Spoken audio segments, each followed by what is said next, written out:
તલોદના પુંસરી ગામે અસ્થિ બેંક આજે ખોલતા 126 જમા થયેલા અસ્થિ મળ્યા છે, જે વિનામૂલ્યે હરિદ્વાર ગંગાજીમાં વિસર્જન કરાશે। તલોદ તાલુકામાં પુંસરી ગામે 13/11/2006 થી અસ્થિ બેંક અવિરત ચાલે છે। આજે 19મા વર્ષે અસ્થિ બેંક ખોલવામાં આવતા 126 અસ્થિ આ વર્ષના જમા થયેલ મળ્યા છે। અત્યાર સુધીમાં 2655 અસ્થિ વિસર્જન કરાયા છે, જ્યારે ચાલુ વર્ષ અસ્થિ મળી 2776 અસ્થિ વિસર્જન થશે। ચાલુ વર્ષે સાબરકાંઠા, અરવલ્લી, ગાંધીનગર, ખેડા, મહેસાણા, મહીસાગર, બનાસકાંઠા સહિતના સ્વર્ગસ્થના અસ્થિ પ્રાપ્ત થયા છે।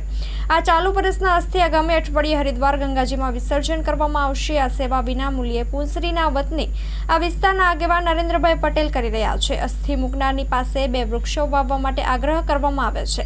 અસ્થિ વિસર્જન કરાય તે દિવસે નિયત સમયે લાઈવ પણ કરવામાં આવે છે, જેને સ્વર્ગસ્થના સ્વજનોને લાઈવ જોઈ શકે છે। પુંસરી અસ્થિ બેંક ખોલતા સમયે જશુભાઈ પટેલ, મનુભાઈ પટેલ, રાણાજી વણઝારા, રાજુ પરમાર, અમરતભાઈ બારોટ, રમેશ પ્રજાપતિ, નરસિંહ વડકર સહિત મિત્રો હાજર રહ્યા હતા। Story report by Dilip Parmar, Talod, Sabarkantha.